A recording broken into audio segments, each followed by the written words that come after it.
Dikasih tahu, Pak Ustaz, bagaimana cara khusyuk? Saya bilang gampang. Kayak seperti ngerang. Saya mengatakan gampang. Iya, kodenya mau mari ngerang ya nanti seperti ngerang. Ketika kau sudah tidak mengingat, berarti itulah yang disebut mengingat. Artinya apa? Ketika kau sudah mengingat Allah, tidak mungkin ada sesuatu yang kau ingat selain Dia. Tapi ketika kau mengingat makhluk, tidak mungkin kau mengingat Allah. Makanya orang sholat itu gampang, Pak. Pakai dua kaidah, anta'budallah ka'annaka tarahu, fa illam takun tarahu fa innahu yaraka. Kan itu dipakai. Sembahlah Tuhanmu seakan-akan kau melihat. Tapi kalau kau tidak bisa, fa innahu yaraka. Yakin bahwa Dia melihat engkau. Yakin saja Allah melihat saya ruku, Allah melihat saya sujud. Itu yang paling mudah. Cari, padahal ada yang paling mudah. Wallahu aqrabu min hablil warid. Allah itu bisa termanifestasi karena ada yang di dalam diri kita tidak diciptakan, tapi dihembuskan. Wa nafakhtu fihi min ruh.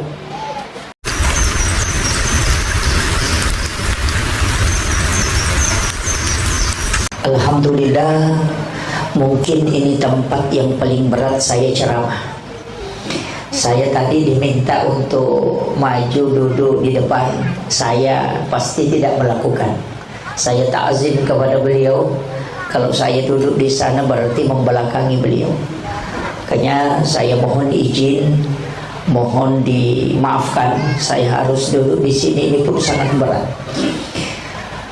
Kami selalu diajarkan ta'zim kepada guru-guru yang mulia. Kita karena berkah di situ ada. Makanya kita bersyukur di tempat ini ada penerus yang bisa kita tempati untuk mengambil sanad ilmu. Itu penting. Karena kita ini sebenarnya kalau mau masuk surga dengan amalan kita, udah bisa. Amal apa yang kita banggakan untuk bisa masuk surga? Kita mengatakan sedekah, berapa sih sedekah kita? Salat kita masih jauh dari kekhusyuan. Zikir kita masih terputus-putus. Makanya kalau mau masuk surga dengan amal kita itu berat. Tapi kalau mau masuk surga, pakailah jalur para wali. Para wali-wali Allah itu sudah berdiri di tiang yang sangat tinggi. Maka kalau mau ikut di situ menempel, karena orang masuk surga itu bisa dengan syafaat para ulama. Makanya jalur syafaat kita bisa raih. Itulah sehingga pada malam hari ini kita berkumpul. Tidak banyak yang saya ingin sampaikan. Sebenarnya justru Bapak Ibu sekalian harus mengambil dari guru kita ilmunya. Saya hanya diberi amanah untuk memberi sedikit nasihat. Mohon diluruskan ayahanda kalau ada kesalahan, karena kami juga, saya pribadi masih terus mencari guru. Beberapa yang kami tempati untuk menimba ilmu dan ngalap barakah.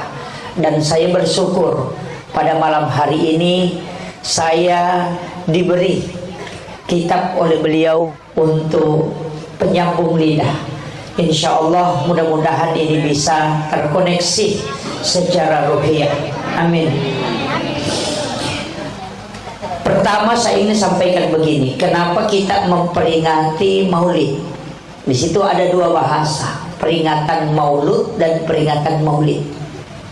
Apa bedanya? Kalau Maulid berarti itu waktu kelahiran 12 Rabiul Awal. Kalau peringatan Maulud berarti bayi yang lahir orangnya, berarti Rasulullah. Jadi kalau kita mengatakan memperingati Maulid berarti memperingati waktu kelahiran. Kalau kita mengatakan memperingati Maulud berarti orangnya yang diperingati, kelahirannya Rasulullah. Apakah dua hal ini mana yang lebih utama? Kedua-duanya sama. Memperingati Maulid berarti kelahirannya. Waktu lahirnya Rasulullah itu ada berapa mukjizat yang muncul. Kalau kita pelajari betul luar biasa. Tapi ingat, Rasulullah itu ada dua. Yang pertama adalah nurnya yang diciptakan lebih awal. Kemudian yang kedua adalah jasadnya yang utuh, yang diciptakan terakhir.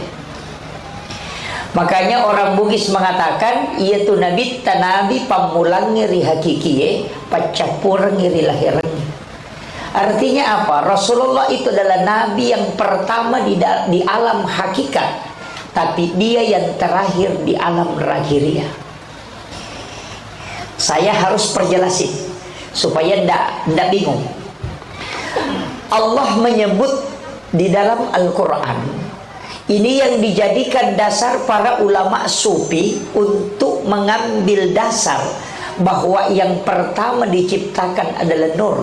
Di dalam Al-Quran Allah mengatakan, qad ja'akum minallahi nurun wa kitabun mubin. Telah datang dari Tuhanmu cahaya. Mana yang dimaksud dengan nur di situ? Itu adalah nurun Muhammad. Kemudian dia mengatakan wa kitabun mubin, dan kitab yang menerangkan. Makanya Injil, Taurat, Zabur dan Al-Quran itu belakangan. Yang pertama adalah nurun Muhammad. Makanya likulli syai'in min nurin Muhammad, segala sesuatu itu bersumber dari nurnya Rasulullah. Itulah sehingga setiap kita bersalawat kepada Rasulullah itu selalu dibagi dua. Ketika dia salawat untuk nurnya Rasulullah, maka bentuknya fi'il madhi. Tapi ketika salawat ditujukan kepada Rasulullah, maka bentuknya fi'il mudhari'. Salawat kepada nurnya Rasulullah bentuk fi'il madhi, bentuk lampau. Karena sebelum jasadnya diciptakan, orang malaikat sudah bersalawat. Tapi salawatnya bentuknya fi'il madhi, itu menggunakan kalimat sallallahu ala Muhammad. Itu fi'il madhi. Karena itu salawat Nurul Muhammad. Disebutlah salawat Jibril, karena Jibril bersalawat sebelum Rasulullah diciptakan jasadnya. Makanya disebut salawat Nurul Muhammad. Makanya sallallahu ala Muhammad adalah salawat Nurul Muhammad. Kemudian Allahumma salli ala Sayyidina Muhammad adalah salawat yang dalam bentuk fi'il mudhari, yang terus berkesinambungan kita amalkan, karena itu adalah salawat yang utuh setelah Rasulullah diciptakan.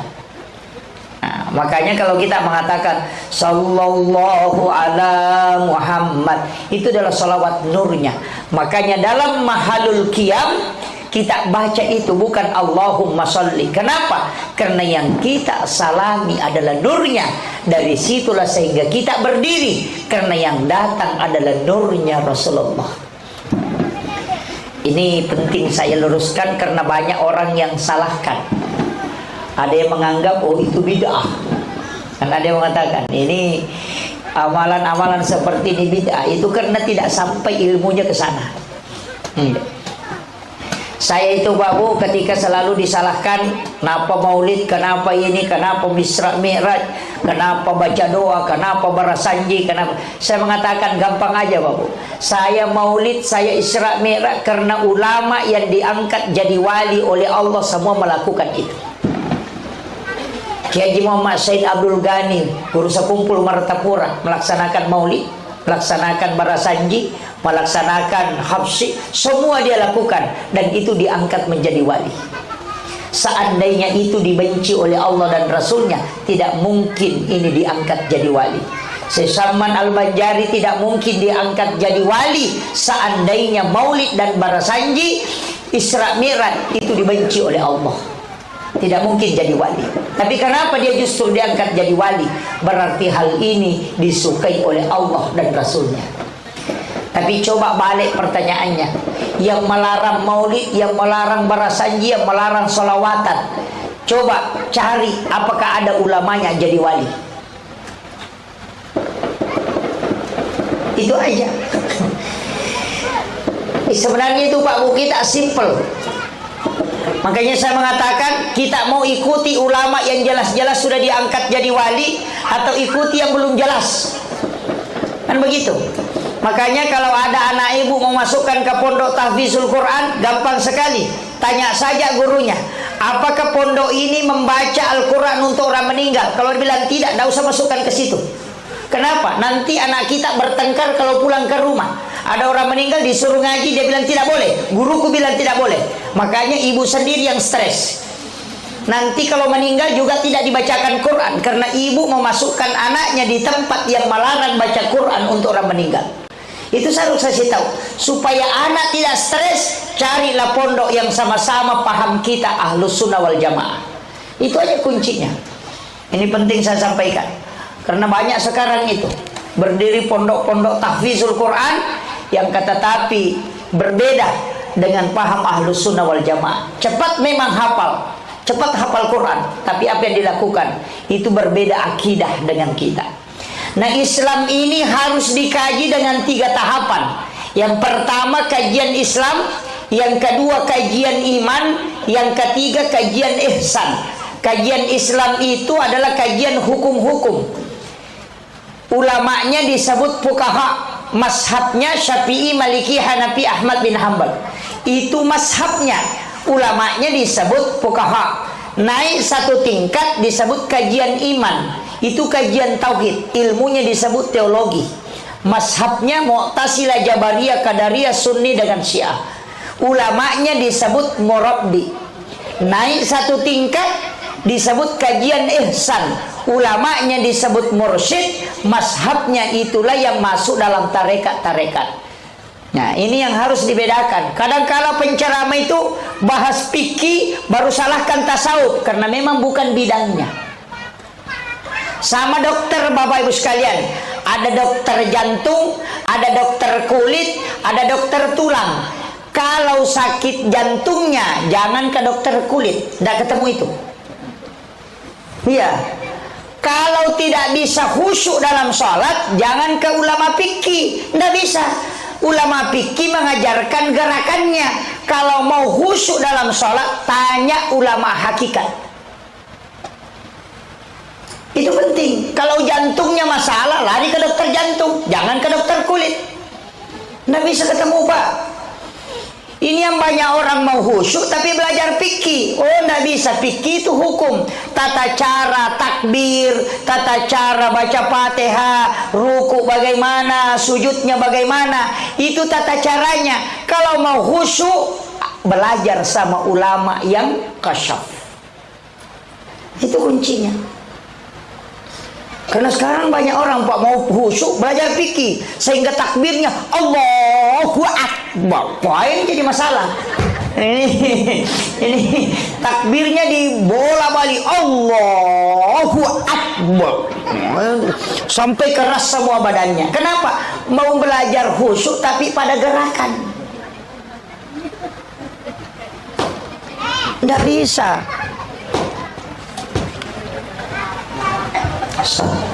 Yang bunyi-bunyi dia. Hah. Nah, ini kayaknya ya. Makanya lobet.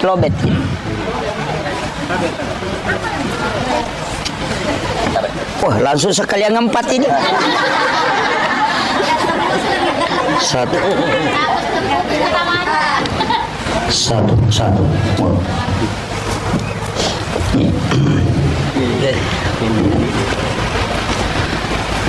Sebenarnya begini, Bapak. Kita itu kalau belajar agama itu penting. Fikih harus dipelajari supaya tahu hukum-hukumnya. Dan fikih ini pasti berbeda pendapat. Orang belajar fikih pasti berbeda pendapat. Pendapat Imam Syafi'i dan Imam Malik, Abu Hanifah dan Ahmad bin Hanbal itu tidak. Jarang ada pendapatnya sepersis sama betul. Tapi perbedaan pendapat itu adalah rahmat. Kenapa? Karena itu jalanan luas kita lewati. Kalau hanya satu pendapat, kita pasti sempit, Pak. Makanya kalau orang cuma tahu satu pendapat, pasti suka menyalahkan orang. Jadi gampang ditahu, Pak. Kalau orang sempit ilmunya, sedikit-sedikit salahkan orang. Karena kenapa? Kalau sudah tidak sama pemahamannya, dia sudah salahkan. Kayaknya begitu. Jadi aku nggak tahu magala apa salah cek dem itu disam. Ya kan begitu. Iya begitu. Nah sebayana deh apa ada nisang salah nih. begitu. Makanya harus banyak belajar, harus banyak tahu.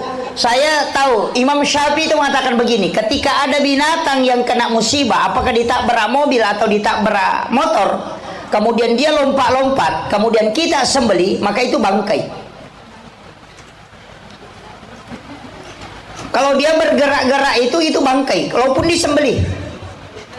Kita kan sering begitu. Ada ayam ditabrak mobil, langsung ambil pisau, baru langsung baca Bismillahi Allahu Akbar, langsung disembelih. Mengatakan masih halal. Kalau Imam Syafi'i itu sudah haram. Kenapa? Imam Syafi'i mengatakan binatang itu sebenarnya bergerak menuju ke kematiannya, cuma kau sabotase sehingga kau sembelih. Kan begitu. Asa makalasi mompai mugere. Makanya kau tidak sembelih 1 menit dia akan mati. Berarti kau sembelih cuma mengakali. Makanya Imam Syafi'i mengatakan kau sembelih ataupun tidak tetap bangkai. Imam Abu Hanifah mengatakan tidak. Kau sembelih selama bergerak, karena yang disembelih itu ada 2 syaratnya. Yang penting dia hidup. Dan binatang yang bergerak berarti masih hidup. Maka sembelih dia. Ketika masih ada darah menetes di bekas sembelihan, berarti itu halal. Pilih mana Pak? Mazhab Syafi'i atau Abu Hanifah? Atau dicampur? Kalau ayam kecil Syafi'i, kalau ayam besar pakai Abu Hanifah. Saya masih memilih mazhab Syafi'i. Kenapa? Karena penjual ayam potong di pasar rata-rata menyembeli ayam, kemudian dia masukkan ke dalam drum. Biasa baku tindis. Kalau Imam Syafi'i itu tetap halal, karena yang dihitung yang pertama, penyembelihan. Kalau Imam Abu Hanifah, ketika dia baku tindis, maka dia haram, karena yang dihitung yang terakhir. Itu juga penjual ayam potong di pasar Pak, biasa tidak baca basmalah. Dia lipat sayapnya, tarik lehernya. Apa yang dia bilang? 30.000. Karena ada yang bertanya. Dia tidak baca basmalah itu. Tarik sayapnya, tarik kepalanya, orang bertanya, berapa harganya ini Pak? 35.000. Kalau itu satu, 40.000. Dia tidak baca basmalah. Tapi tidak ada di sini Pak Dik. Ada. Itu penjual ayam potong itu perlu ikut pengajian itu Pak, supaya tahu cara menyembelih itu. Saya ngaji tasawuf itu kurang lebih 20 tahun. Sampai di Aceh belajar sama guru tak, kemudian ke Sumatera beberapa tempat.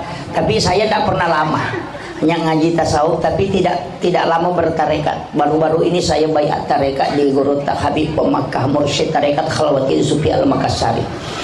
Itu dia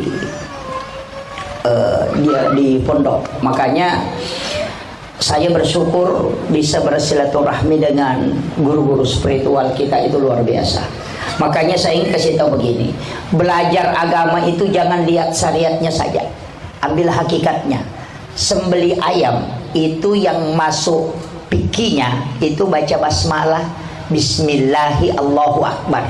Ada yang mengajarkan Bismillahi billahi Allahu Akbar. Itu doanya pendek sekali. Jangan pakai Bismillahirrahmanirrahim. Kenapa? Karena Rahman Rahim itu tidak boleh dipakai membunuh. Makanya ada surah 1 dalam Al-Quran itu tidak pakai basmalah yang datang. Jadi sebenarnya begini, ibu-ibu itu pun boleh menyembelih. Ya, kalau tidak ada laki-laki. Makanya doanya kan, bacanya kan gampang. Bismillahi Allahu Akbar. Cuma kalau kita bicara tentang tasawuf, itu sudah beda. Dia pakai beberapa adab. Yang pertama, usahakan dalam keadaan ada wudhu. Kalau menyembelih itu ada wudhu. Cuma biasanya ada orang ayam yang diwudukan baru dia tidak berwudu. Manu ena jenne kinap palena dia nak jenne. Nah, itu jadi masalah. Nah, kemudian yang kedua itu adabnya, dia mengatakan jangan pakai napas. Saya pernah pelajari di ilmu adab itu, dia mengatakan kalau binatang itu napasnya ke dalam langsung disembelih supaya dia tidak bau. Tapi ketika napasnya keluar kemudian kita sembelih, itu akan bau. Itu kuncinya. Jadi kalau menyembelih itu makanya tunggu sampai napasnya masuk. Makanya biasa diikutkan dengan napas. Tapi kalau ayamnya tua, itu lidah jangan menyentuh langit-langit dan ke bawah. Simpang pas di tengah. Kemudian sembelih. Insya Allah tidak keras dagingnya. Itu kalau dalam tasawuf. Dia mengatakan kalau dia didorong ke bawah pertama, usahakan madu penutupnya juga ke bawah. Ya itu nak aja mau gerak kedua. Ketika pisaunya turun pertamanya, kemudian ditarik naik ke atas yang terakhir, ya itu nak ada gerak kedua. Karena bukan yang dijadikan pembuka, dijadikan penutup. Tapi saya tidak bahas ini. Nanti Pak Imam bilang, wah nambil bagiannya Pak Imam ini menyembeli-nyembeli ini. Itu ulama kita dari dulu sudah bahas itu. Nah, kemudian saya lanjutkan. Makanya kalau kita bicara tentang Nur Muhammad, itu sebenarnya yang pertama diciptakan oleh Allah. Dari situ semua, bahkan kita, makanya kita selalu mengatakan assalatu wassalamu alaika ya ababar ruh. Karena bapaknya ruh itu adalah Nurun Muhammad. Kalau bapaknya kita ini di dunia adalah bapak yang kita punya nama itu. Tapi kalau Nurun Muhammad itu adalah bapaknya ruh. Makanya sering kita mengatakan assalatu wassalamu alaika ya ababar ruh. Maka dari situlah ketika khatib duduk di atas mimbar untuk mengambil khutbah kedua, kita meletakkan tangan kanan di dada sebelah kiri, kemudian kita membaca Ahmad Ruhullah, Muhammad Habibullah, supaya orang itu akan dikenali dengan syafaatnya kala di yaumil akhir. Kemudian Nur Rasulullah itu sebenarnya Nabi Adam kan sudah tahu ketika dia diciptakan oleh Allah, kemudian disuruh bersalawat kepada Nabi. Apa katanya? Adakah yang diciptakan sebelum aku? Dia tanya Jibril, wahai Jibril, adakah yang diciptakan sebelum aku? Kan aku yang pertama. Kemudian Jibril mengatakan tidak, ada yang diciptakan sebelum engkau. Dia adalah Nur Muhammad. Kemudian Nabi Adam meminta untuk melihat itu, siapa itu. Kemudian malaikat mengangkat sayapnya karena Jibril pun tidak bisa melihatnya. Dari situlah kenapa Rasulullah setiap berjalan ada awan yang menutupi bagian atasnya, sehingga sinar matahari tidak menyentuh tubuh Rasulullah. Bukan karena Nabi tidak mau terkena sinar matahari, bukan juga karena Nabi takut hitam kenapa dia tidak terkena sinar matahari. Kenapa awan itu menutupi? Karena nurnya Rasulullah ketika ketemu dengan nurnya matahari, maka matahari akan hancur. Dari situlah awan menutupi supaya matahari itu tidak hancur. Ini banyak orang mengatakan bahwa Rasulullah itu karena ditutupi awan hanya karena dijaga supaya Nabi tidak kena sinar matahari. Tidak, Nabi kepengen kena sinar matahari, tapi matahari akan hancur ketika dia ketemu dengan nurnya Rasulullah. Maka dia dijaga. Makanya sebenarnya segala sesuatu itu mulia karena Rasulullah.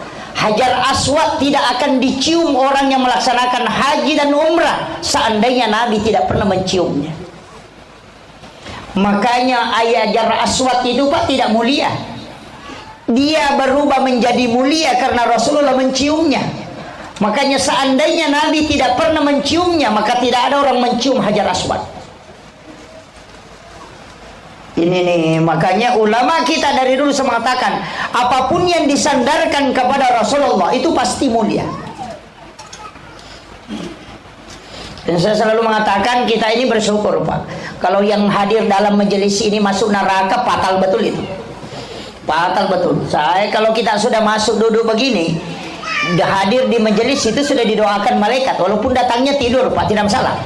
Makanya saya itu kalau ngaji ada orang tidur, saya tidak pernah permasalahkan. Karena satu-satunya perbuatan yang tidak berdosa itu cuma tidur. Iya, makanya ulama tasawuf itu mengatakan an-naumu tarkul haram. Tidur itu meninggalkan haram. Orang kalau sholat berjamaah Pak masih bisa berdosa. Kalau dia panjang bacaannya imamnya kemudian makmumnya jengkel, itu masih berdosa Pak. Kalau apalagi kalau makmumnya sudah bilang aham, sudah itu sudah fatal itu. Nah, makanya satu-satunya perbuatan yang menyebabkan kita tidak berdosa itu cuma tidur. Makanya tidur kan ada tiga. Ada tidur ilahiyah, ada tidur sunnatullah, ada tidur syaitaniyah. Oh, ini yang harus ditahu. Tidur ilahiyah itu tidur karena Allah. Makanya ada orang tidur itu Pak dinilai sholat. Mana tidur yang berpahala? Kalau kita mau tidur berwudu dulu. Setelah berwudu niatkan, saya mau tidur cepat supaya bisa bangun sholat tahajud. Berapa lama kita tidur itu dinilai ibadah karena Allah, karena kita tidur untuk sholat. Tapi kalau kita tidur bilang saya mau tidur cepat supaya bangun nonton sepak bola, itu juga didapat. Nah, makanya ulama dari dulu mengatakan kalau hanya sholatmu yang kau hitung, sungguh sedikit. Cik delak dak miko sampai jatah bilang. Nah berapa lama kita sholat? Sholat maghrib 5 menit, sholat asar 5 menit, sholat duhur 5 menit, sholat subuh 5 menit, sholat isya 5 menit. 5 kali 5 25. Dak cukup setengah jam. Kalau hanya nilai sholat kita 5 menit aja tuh, baru gosipnya setengah jam itu sudah bangkrut Pak. Sholat maghrib 5 menit, gosip setengah jam, oh batal itu, habis sudah itu. Makanya jangan harap dari situ. Makanya ulama kita dari dulu di Tanah Bugis itu sudah diajarkan, karena dia ngaji kitab Ihya. Itu ngaji kitab Ihya itu kalau ngaji full itu ngaji betul sama ulama tasawuf itu luar biasa Pak. Kenapa? Di kitab Ihya itu dari situ ada istilah sempajat tepetuh jenek teluka.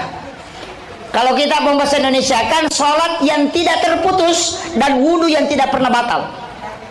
Ini kalau orang salah paham Pak, bisa kita dianggap kafir. Makanya saya minta yang rekam ini jangan dipotong. Nanti saya dicaci lagi tuh. Apa yang dimaksud dengan sholat tidak terputus? Niat sholat dengan niat mau sholat itu beda. Niat sholat itu ada pada takbiratul ihram. Tapi niat mau sholat itu ada pada salam. Ada yang pakai juga di sujud terakhir. Makanya ketika kita sujud terakhir sholat isya, niatkan memang untuk sholat subuh. Di situ disambung. Ketika kita meninggal sebelum masuk sholat subuh, berarti kita meninggal menuju sholat. Berapa lama kita menunggu waktu untuk sholat subuh, setiap perjalanan itu berarti dia menuju kepada sholat. Jadi semua perjalanan, mau ke pasar, mau ke kantor, mau ke mana, tetap kita berjalan menuju sholat, karena niat kita menuju ke sholat. Itulah yang dimaksud dengan sholat yang tidak terputus. Rugi betul itu Pak kalau nanti mau sholat baru niat, oh batal itu.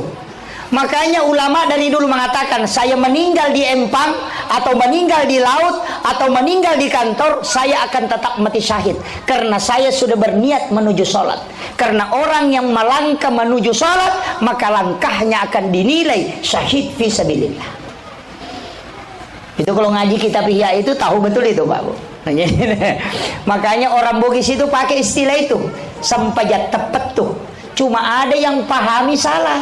Nah, sange sempajat tepat tu cica cukup cica cenga sempajat mapet tu sana itu. Iya, sholat yang tidak terputus di situ. Makanya kenapa kita salam ke kanan dan kenapa kita salam ke kiri? Salam ke kanan menurut ulama hikmah itu menyambung diri dengan ruh di pada sholat berikutnya. Kemudian salam ke kiri itu kita minta keselamatan dari sholat yang telah kita lakukan.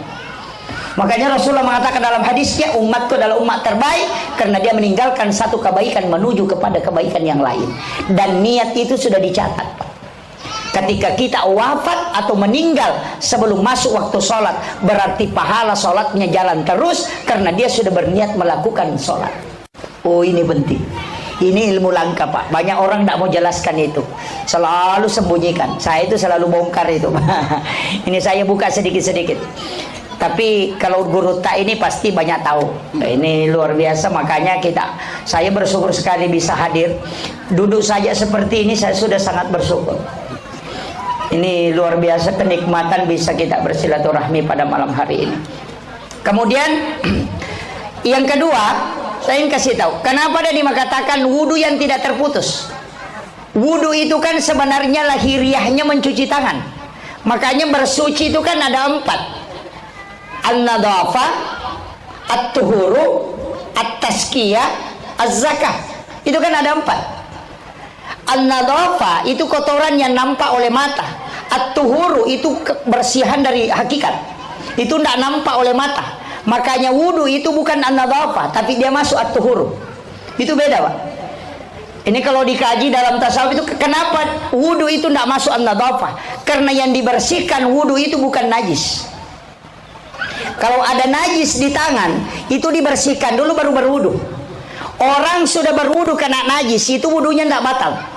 Cuma tidak boleh sholat karena dia mutanajis. Banyak orang keliru. Ketika sudah berwudu kemudian injak tai ayam, dia bilang batal wuduku, padahal tidak batal. Cuma tidak boleh sholat karena ada najis. Wudunya tidak batal. Ini ngaji fikih sederhana ini. Ini masih pelajaran anak SD nih, Pak. Cuma kadang kita lupakan. Guru-guru kita dulu kan begitu kalau ngaji. Kalau injak tai ayam, oh batal wudunya, padahal tidak batal. Nyentuh najis itu wudu tidak batal. Cuma tidak bisa sholat karena ada najis. Kita bernajis, namanya mutanajis. Makanya bersihkan saja najisnya, tidak usah berwudu kembali. Nah ini nih. Makanya wudu kenapa dia masuk an-nadhafah? Kita pakai dulu an-nadhafah. Orang mau sholat periksa dulu bajunya. Apakah ada kotoran? Kalau tidak ada sudah bersih, itu lahiriahnya. Tapi periksa hakikatnya. Bajumu itu kau beli dari mana? Uang yang kau pakai, apakah itu uang halal atau tidak?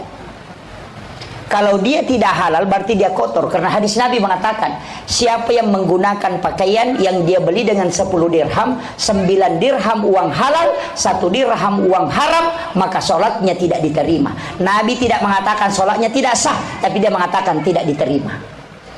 Fatal ini, Pak. Makanya orang kalau ada pembagian caleg pakai sarung baru ada foto-fotonya itu hati-hati.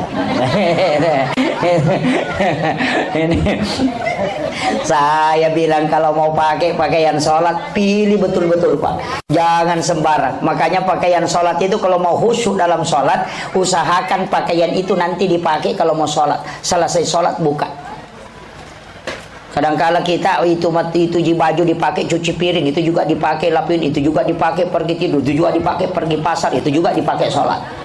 Nah, ulama kita dalam tasawuf katakan ketika ada pakaianmu kau malu pakai ketemu dengan Pak Bupati, mestinya kau lebih malu pakai ketemu dengan Allah. Ini kalau pakai pakaian. Kadang-kala kita itu sembarang aja. Ada yang batal itu, bajunya sudah 5 hari tidak dicuci masih itu dipakai sholat. Wah itu. Kalau mau ke pesta mau pakai baju batik disetrika lagi. Wah ini padahal mau ketemu manusia ini. Hanya ulama dulu itu kalau ngaji baru lihat orang sudah tahu. Imam saja itu, Pak, dia bisa tahu melalui bacaannya. Orang ini masih riya. Ketika dia sholat, bacaan rakaat pertama, rakaat kedua Fatihahnya panjang, tapi ketika rakaat ketiga bacaan Fatihahnya pendek karena tidak didengar oleh makmumnya, dia mengatakan, oh ini sholatnya masih untuk makhluk bukan Allah. Untuk kayaknya hati-hati imam, Pak, ini. Biasa kan ada imam kalau rakaat pertama panjang Fatihahnya alhamdulillah, wah. Sekalinya rakaat ketiga alhamdulillah. Kenapa kau perindah yang pertama baru kau tidak perindah yang ketiga? Padahal sholatmu untuk Allah bukan untuk didengarkan manusia. Ketika kau perindah karena didengarkan oleh makmum, tapi yang tidak didengar oleh makmum kau baca biasa, berarti sholatmu bukan untuk Allah tapi hanya untuk makhluk. Fatal itu. Makanya saya itu tidak mau jadi imam. Kalau selalu didorong, saya berapa tahun di pondok, 20 tahun lebih tidak pernah mau jadi imam. Saya lebih enak jadi makmum. Kalau imamnya cepat, saya cepat. Kalau imamnya lambat, saya lambat. Nanti kalau ditanya, kenapa cepat? Saya bilang, ya imamnya cepat. Tak ajak Pak Imam, bukan urusanku itu. Nah, itu. Makanya saya itu paling takut jadi imam. Makanya itu kalau saya sholat berjamaah, selalu wanti-wanti sebelah kanannya imam, bukan di belakangnya. Kalau didorong ke sana, lebih baik saya putar lagi lari ke kanan. Karena yang di belakang itu siap-siap gantikan kalau imamnya masalah. Makanya saya selalu menghindar. Kenapa saya lari ke kanan? Karena yang di kanan itu ashabul yamin, itu yang didoakan para malaikat. Nah, Makanya kalau saf yang paling bagus itu yang paling depan. Tapi yang paling depan yang paling bagus adalah di belakang imam. Tapi jangan coba-coba di situ kalau tidak ada hafalannya. Ini kadang-kadang juga langsung ke depan di situ, langsung di belakang imam. Allahu Akbar. Sekalinya imamnya salah dia diam. Apa? Makanya saya selalu sebelah kanan sedikit. Nah, tapi jangan diikuti terus itu, Pak. Kalau kita mau pakai itu nanti masjidnya jadi masalah. Kalau semua sebelah kanan kosong sebelah kiri. Nah, itu. Atau diakali imamnya dibawa ke sudut. Nah, makanya ulama selalu kalau bicara tasawuf hakikat mustahab jangan masukkan kaidah fikih di dalamnya. Makanya tadi mengatakan kenapa wudu masuk at-tuhur, dia bukan masuk an-nadhafah, karena yang dibersihkan wudu bukan lahiriah tapi hakikat. Dari situ ulama sufi mengatakan ketika kau sudah pakai wudu berbohong, jangan kau pernah pakai sholat karena itu sudah kotor. Ini penting. Makanya kalau ngaji tasawuf itu susah, Pak. Singgah saja di warung itu harus bayar dulu baru makan. Kalau makan dulu baru bayar, tasawuf itu tidak membolehkan. Kenapa? Kalau orang makan dulu baru bayar, apa bedanya kau ambil mangganya tetanggamu nanti kau sudah makan baru kau minta? Itu sama. Makanya di KFC itu Pak pakai nilai-nilai tasawuf. Tapi di pinggir jalan itu pakai orang Bugis itu. Nanti tusuk gigi baru bilang, berapa mas? Oh, itu fatal itu kalau tasawuf itu Pak, tidak boleh. Bayar dulu supaya jelas kau makan. Sama dengan makanan seperti ini. Kalau kita mau ikuti kaidah tasawuf, yang dihidangkan ini halal. Tapi dia belum berkah. Nanti diserahkan baru berkah. Kalau itu mau dipakai, kalau ke pengantin, Pak, orang tuangkan air panas, yang nuangkan lupa bilang silahkan diminum, kita kehausan, Pak. Karena tidak minum dia itu. Maka dia ajak tinung ikut dia dipersilahkan. Karena dihidangkan itu halal, dipersilahkan itu berkah. Oh berat. Saya sudah dipersilahkan dari tadi sama Pak ini. Dari tadi saya sudah dipersilahkan. Beliau tak paham betul itu. Makanya saya kalau kita karena majelis seperti ini saya harus sampaikan kaidah-kaidah tasawufnya. Tapi dengan bahasa mungkin mudah. Jangan anggap bahwa tasawuf itu susah, jangan. Tasawuf itu mudah sebenarnya, Pak. Yang susah itu bertarekat karena pakai silabus. Kalau tasawuf itu enggak. Yang penting belajar hakikat-hakikatnya itu insya Allah mudah. Tapi kalau mau bertarekat, oh itu duduk lama itu sikit. Tapi kalau bertasawuf insya Allah karena itu bisa didiskusikan. Makanya ngaji tasawuf itu sebenarnya enggak susah. Cuma kadang orang bikin susah kita karena supaya ikut lagi ke situ. Iya. Makanya saya kasih tahu begini, itu mudahnya Pak. Makanya wudu itu dipakai itu. Makanya kalau dalam tasawuf melihat wanita itu batal wudu. Bukan berarti melihat secara lahiriah, melihat dengan pandangan syahwat. Karena wudu intinya membersihkan mata dari pandangan syahwat. Makanya ketika cuci tangan, jaga tanganmu supaya tidak mengambil sesuatu yang haram. Kemudian ketika mencuci muka, basuh muka, maka jangan pandanganmu. Ketika berkumur-kumur, jaga ucapanmu. Ketika kau mengusap kepala, pikiranmu. Ketika telinga, pendengaranmu. Tangan kanan, tangan kiri itu semua yang berbuat. Kaki juga yang melangkah. Makanya ketika kau sudah jaga untuk melakukan kebaikan, itulah wudu yang tidak pernah putus. Nah, makanya kalau cuci tangan berdoa, ya Allah jadikanlah tanganku ini terjaga, terpelihara supaya tidak melakukan dosa. Kemudian mencuci tangan yang kedua, jadikanlah tanganku ini tangan yang bercahaya kelak di yaumil akhir. Kemudian cuci tangan yang ketiga, jadikanlah tanganku ini adalah tangan yang selalu rindu untuk melakukan kebaikan. Ketika berkumur-kumur, jaga lisanku, bersihkan dosa yang keluar dari lisanku, dan jadikanlah lisanku ini lisan yang selalu ringan untuk menyampaikan kebaikan. Itu terus, makanya wudunya tidak terlepas dari doa, dan itu yang tidak pernah putus. Kalau wudunya bisa batal, tapi doa itu tidak pernah. Nah, itu ketika tangan kanan, jadikan tangan kananku adalah tangan yang menerima kitab catatan amalku kelak di yaumil akhir. Ketika tangan kiri, jangan jadikan ini tanganku kitab yang menerima kitab catatan amalku dari kemudian. Itu kan sebenarnya doa. Itu diajarkan ulama dari dulu. Jangan kita kadang berwudu Pak ngomel, itu cucian tadi di situ nanti hujan. Oh, itu air panas di situ. Ini padahal dia berwudu. Wudu itu ibadah, mestinya dimasuki dengan kekhusyuan. Dan itu yang mengantar untuk sholat.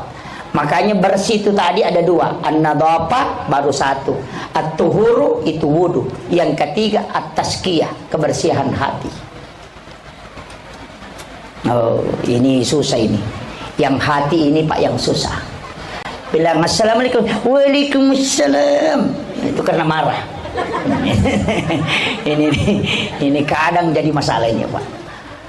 Kenapa orang yang baku bombe itu tidak diterima salatnya? La yakhillu lil muslimin an yahjur akhahu fawqa salasalayat. Kalau lewat 3 hari Nabi sudah mengatakan, oh bukan golonganku ini. Makanya boleh baku bombe Bu cuma 2 hari. Masih ditolerir. Kalau lewat 3 hari jangan.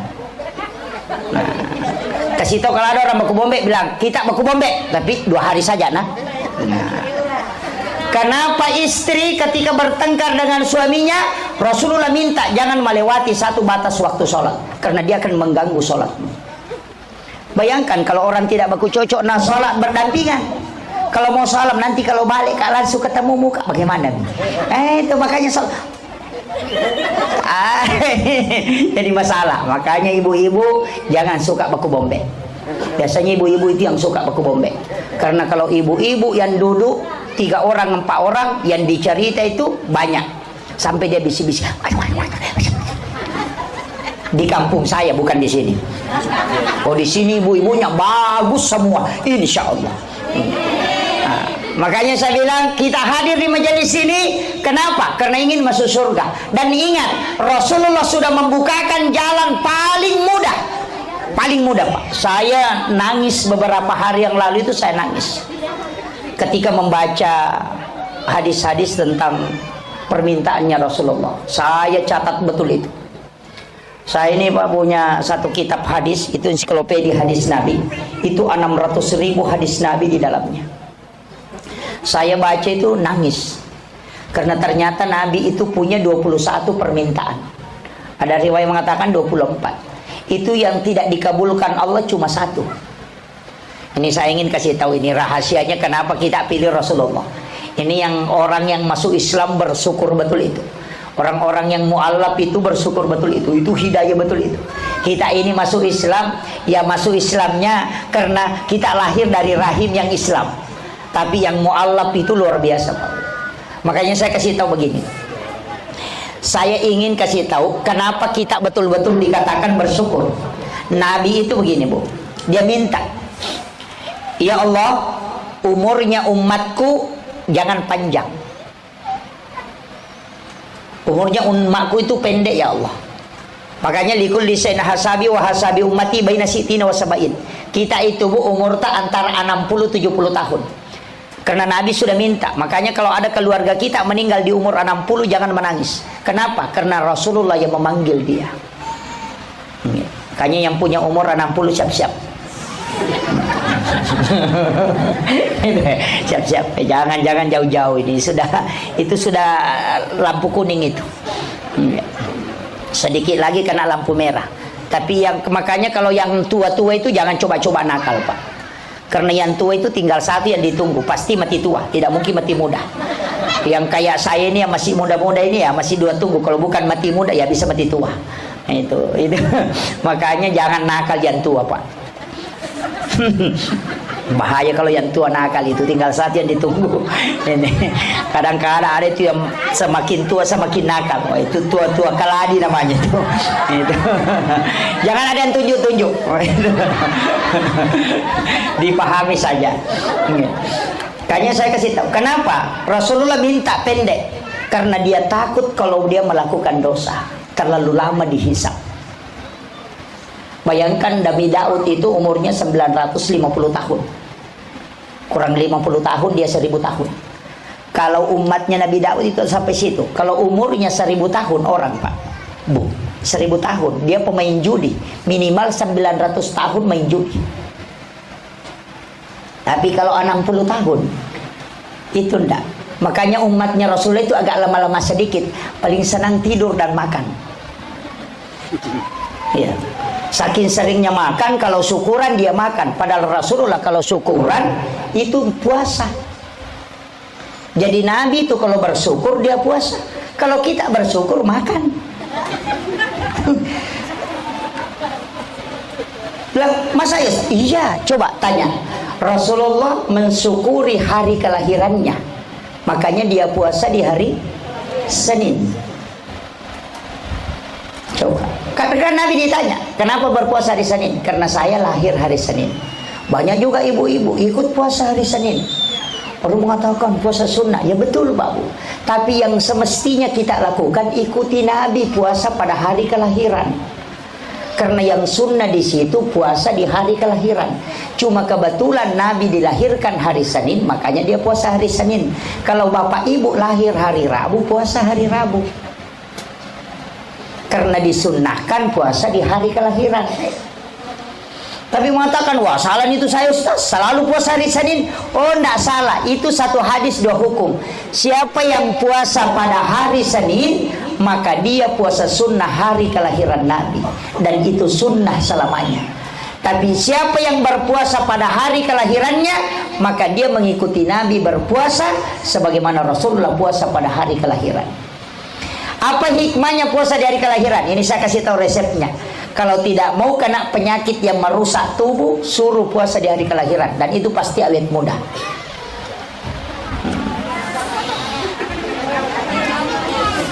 Itu kuncinya Pak. Makanya Ki Hamid Pasuruan, itu saya ketemu dengan cucunya, saya tanya betul, karena saya dapat itu di kitab. Dalam risalah itu bahwa Ki Hamid Pasuruan itu puasa di hari kelahiran, dan dia punya wasiat, siapa yang puasa di hari kelahirannya tidak ada penyakit yang bisa merusak tubuhnya. Dari situlah kenapa ulama-ulama dulu itu jarang kena penyakit. Makan kambing, makan ini, padahal jauh dari penyakit kolesterol. Kenapa? Karena dia puasa di hari kelahiran. Itu salah satu. Nah puasanya sojajengan. Makanya Nabi kenapa puasa di hari Asyura? Karena itu juga sebagai tanda kesyukuran. Cuma kalau kita syukuran, kita makan. Langsung traktir. Tapi tidak apa-apa Bu. Lebih baik mentraktir orang makan daripada panggil orang sholat. Itu saya punya dalil Pak. Makanya kalau mau panggil orang makan, lebih baik daripada panggil orang sholat. Kalau dipanggil orang sholat, pahalanya cuma satu waktu sholat.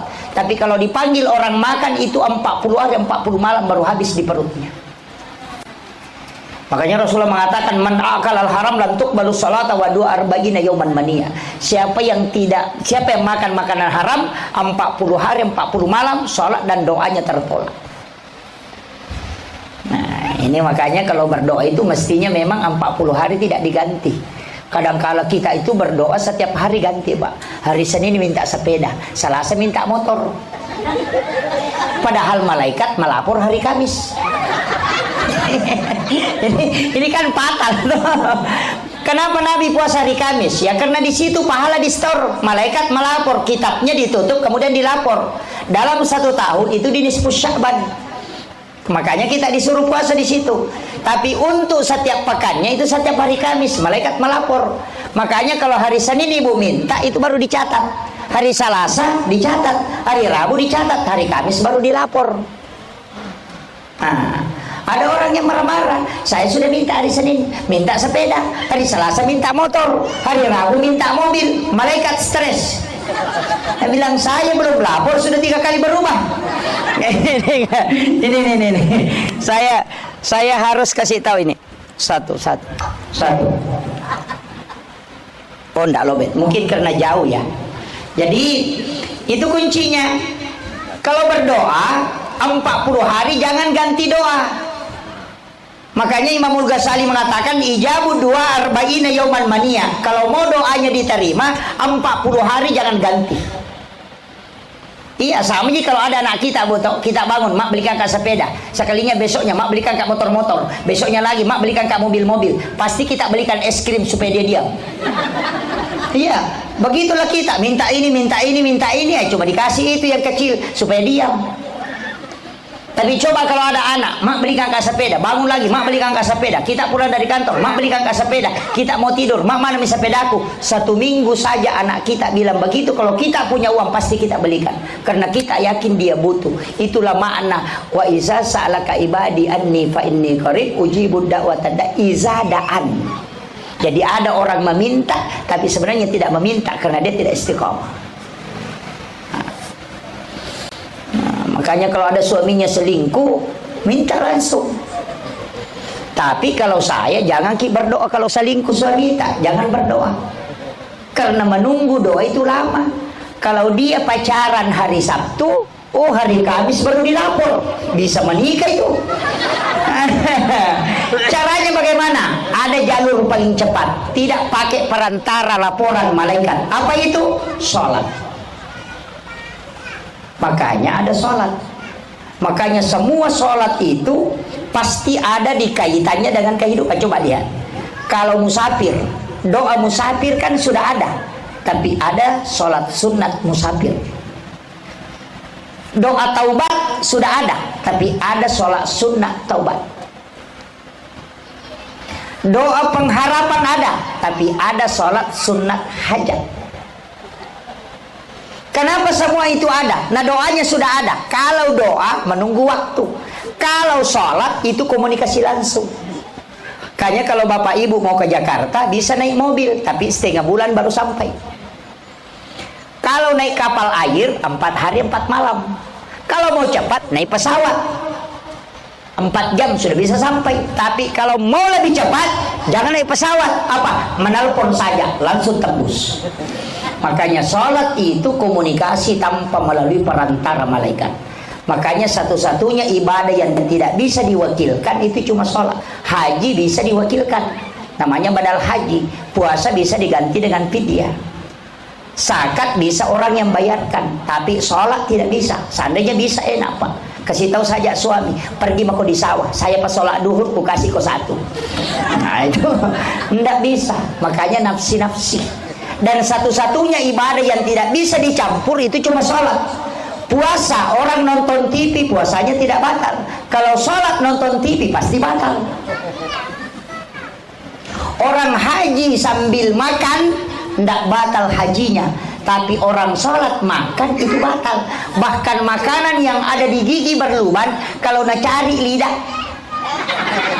baru, oh sudah batal itu. Makanya kalau ada di situ jangan coba lidahnya putar-putar cari. Nah, makanya Nabi suruh kita bersiwak sebelum makan, sebelum sholat. Itu semua sunnah. Cuma kadang kita karena buru-buru, apalagi sudah makan lobo. Oh masalah. Jadi bagaimana Pak Ustaz kalau ada? Ambil, kemudian nanti sujud baru diletakkan di bawah. Nah, tapi kalau sholat sendiri bisa langsung. Tapi kalau jadi makmum jangan coba-coba lah. Wah itu fatal, itu yang bikin mengganggu. Nah, kemudian kenapa tadi saya mengatakan Rasulullah sudah itu umur pendek supaya tidak lama dihisap. Kalau melakukan dosa tidak lama. Yang kedua permintaannya Rasulullah, karena umurnya umatku pendek, lipat gandakan kebaikannya. Makanya setiap satu kebaikan dibakali 10. Man ja'a bil hasanati falahu asru amsalihha. Makanya saya itu kalau ada orang berdosa, saya tidak mengatakan masuk neraka. Makanya ulama dari dulu selalu mengatakan, dah istighfar kau, kemudian sholat, lakukanlah kebaikan. Kenapa?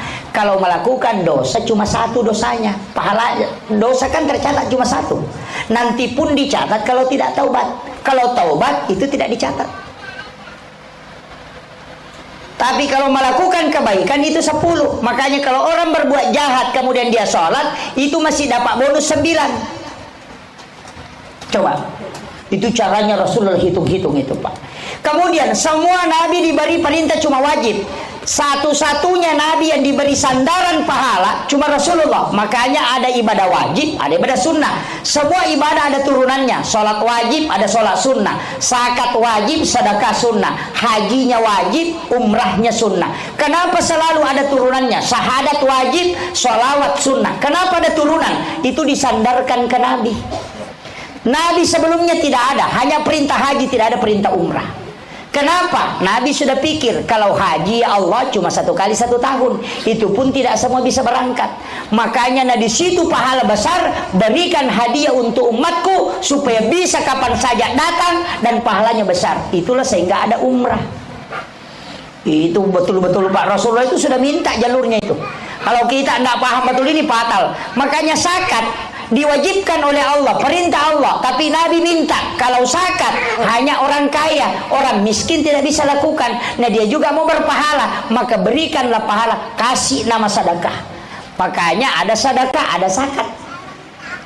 Nah, coba, seandainya cuma zakat, orang miskin tidak dapat itu, Pak. Karena nanti orang kaya, makanya ada sedekah. Makanya yang rajin sedekah silahkan sedekah. Yang rajin puasa silahkan. Puasa wajib ada, puasa sunnah juga ada. Itu Nabi sudah minta itu. Makanya saya bilang kalau kita masuk neraka, fatal betul itu. Makanya saya itu penceramah, salah satu penceramah mazhabnya mudah masuk surga. Saya sudah buka semua, saya sudah pretel itu hadis-hadis. Oh, ini hadis yang utama, ini hadis. Nabi sudah bilang, bayangkan Bu, Rasulullah itu sudah mengakali neraka itu. Neraka itu diakali oleh Rasulullah. Kenapa? Nabi itu ketika Isra Mi'raj masuk ke dalam neraka, melihat semua siksaan, Nabi menangis.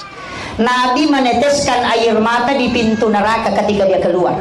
Tapi neraka bertanya, kenapa kau menangis ya Rasulullah? Rasulullah mengatakan, aku takut kalau umatku masuk ke sini. Saya tidak ridho ketika dia tidak rela melihat siksaan di dalam. Sangat dahsyat. Apa kata Rasulullah? Wahai neraka, apakah ada yang bisa dibaca umatku sehingga dia tidak masuk ke sini? Neraka bocorkan. Apa kata neraka? Sampaikan kepada umatmu Muhammad membaca Allahumma ajirna atau Allahumma ajirni minan nar salasa marrat. Aku akan menutup pintuku sehingga dia tidak masuk. Makanya orang kalau sudah sholat baca itu kan.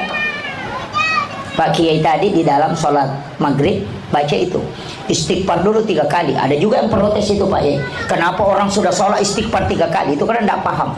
Orang yang sholat itu 3 dosanya. Dosa pertama lafaz bacaannya tidak sempurna.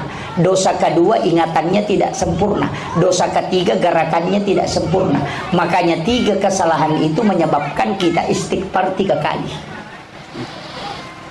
Ini banyak orang mengatakan orang yang sudah sholat itu justru baca alhamdulillah, bukan baca astagfirullah. Iya kalau sholatmu utuh. Karena bacaan tidak mungkin sempurna. Pasti ada kesalahan. Ingatan tidak mungkin khusyuk betul 100%. Kalau ada orang bilang saya sholat tidak pernah melenceng peringatan, kalau orang pingsan saya percaya. Selama orang sadar tidak mungkin. Makanya dari situ ada sholat sunnah penambal.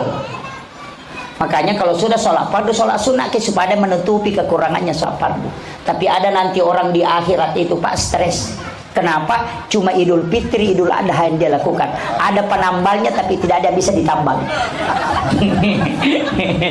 Itu yang stres nanti itu.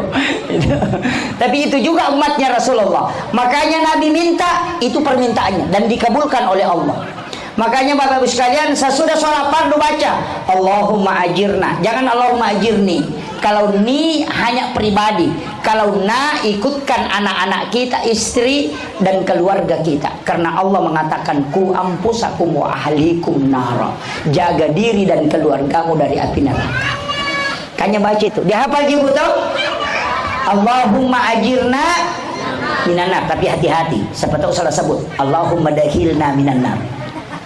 Kalau Allahumma ajirna, ya Allah jauhkan saya minan nar, dari api neraka. Kalau Allahumma dahilna minan nar, ya Allah masukkan saya ke dalam neraka. Wah itu insya Allah doanya mustajabah itu. Ini. Ya. Kemudian apalagi yang diminta Rasulullah? Ya Allah, umatku banyak kesalahannya. Umatku ini tidak mungkin sempurna melakukan kebaikan.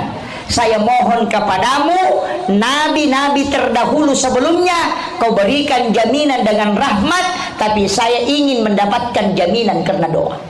Dan Rasulullah dikabulkan oleh Allah itu. Sehingga Allah kasih kita doa paling mustajabah. Artinya doa yang paling agung. Itu yang disebut Sayyidul Istighfar. Rasulullah mengatakan dalam hadis Imam Abu Daud, Sunan Abu Daud, satu-satunya doa yang diturunkan oleh Allah membuat iblis menangis sampai matanya bengkak, itu Sayyidul Istighfar. Matanya bengkak, iblis menangis.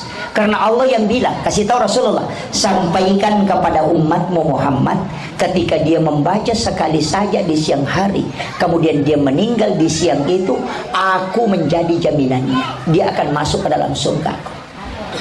Ketika dia baca di malam hari 1 kali kemudian dia meninggal, maka aku jadi jaminannya. Makanya Sayyidul Istighfar itu hafal Bu. Allahumma anta rabbi la ilaha illa anta khalaqtani wa ana abduka wa la adika wa adika mastata'tu a'udzu bika min syarri ma sana'tu abu laka bi ni'matika alayya wa abu laka bi dzambi faghfir li fa innahu la yaghfiru dzunuba illa anta. Hafal? Hah? Kalau tidak hafal nanti tanya Ustaz Google atau buka di kitab Al-Yutubiyah. Itu tanya Ustaz Google, ketik saja Sayyidul Istighfar, itu akan muncul, dan hafal itu karena itu jaminan dari Allah. Kalau masih tidak bisa, perbanyak saja sholawat, karena satu-satunya ibadah yang kita lakukan, dua bendahara pencatatan itu cuma sholawat. Makanya sholawat kita ucapkan, maka dia akan lari kepada Allah. Sholawat kita ucapkan, ada juga yang lari kepada Rasulullah. Jadi satu-satunya ibadah yang dua kitab rekeningnya itu cuma sholawat. Kalau kita mengatakan Allahumma sholli ala Sayyidina Muhammad wa ala ali Sayyidina Muhammad, Allah dan malaikatnya akan menjawab salawat itu, dan itu pasti pahalanya lari ke atas dan dikalikan 10. Ada malaikat yang mengantar ke kuburannya Rasulullah, dan itulah yang diambil langsung oleh Rasulullah dan tersimpan di catatannya Rasulullah. Nanti di hari kemudian catatannya Rasulullah disebut dengan syafaat, catatan dari Allah disebut dengan rahmat. Makanya salawat itu penting. Makanya ulama selalu mengatakan kalau tidak ada mau tahu salawat ini saja. Tapi kalau saya itu Pak pernah salawat Allahumma sholli ala Muhammad wa ala Muhammad, saya ditegur mursyid saya, "Hei nak, jangan ulang salawat begitu, pakai Sayyidina." Saya bilang, "Kenapa Pak?" Dia bilang, "Kalau kau bilang Allahumma sholli ala Muhammad, Muhammad itu banyak, Muhammad Akbar, Muhammad Yusuf, Muhammad, banyak tetanggamu juga namanya Muhammad. Tapi kalau kau pakai Allahumma sholli ala Sayyidina Muhammad, pasti Rasulullah kalau ada Sayyidinanya, tidak mungkin yang lain." Maka dari sejak itu saya selalu pakai Allahumma sholli ala Sayyidina Muhammad. Ini alasannya guru saya, makanya saya ikuti. Ini sudah 1 jam lebih saya ceramah Pak. Betul. Bentar itu kalau sudah sakit. Ini sudah sakit bagi saya, ini sudah ini rahang saya ini sudah sakit, berarti sudah 1 jam ini. Nah, kemudian saya ingin kasih tahu yang kuncinya, kenapa kita harus mengikuti Rasulullah. Ini inti Bu, saya kasih ilmu intinya. Sebenarnya kepala kita itu kan huruf mim, dada itu huruf H, pinggul itu huruf mim, kaki itu huruf dal, makanya tulisannya Muhammad. Kalau kita sholat berdiri itu kan tanda huruf alif, kalau kita ruku itu huruf H, kalau kita sujud itu huruf mim, kalau kita duduk itu simbol huruf dal, makanya tulisannya Ahmad. Jadi sholat berdiri, ruku, sujud dan duduk itu adalah Ahmad. Sedangkan orang yang berdiri, ruku, sujud dan duduk itu adalah Muhammad. Tubuhmu adalah Muhammad, sholatmu adalah Ahmad. Kemudian jasad kita diciptakan dari 4 unsur, dari api, air, angin dan tanah. Api sifatnya berdiri, itu huruf alif. Angin itu ruku, sifatnya huruf H. Kemudian tanah itu sujud, makanya mim. Air itu duduk, makanya huruf dal.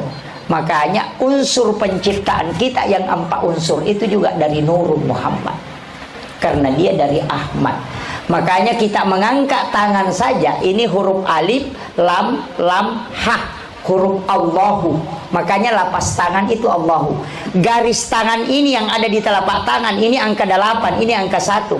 Ini sebelah 8, ini 1. Jadi 18 tambah 81 itu 99. Makanya itu asma Allah. Makanya orang mengatakan lafazul jalalah ada di tanganmu dan asma juga ada di tanganmu. Kenapa dia diangkat? Karena di situ kita masuk. Sekali takbir itu asmaul husna ikut. Kalau orang paham betul itu Pak, luar biasa itu.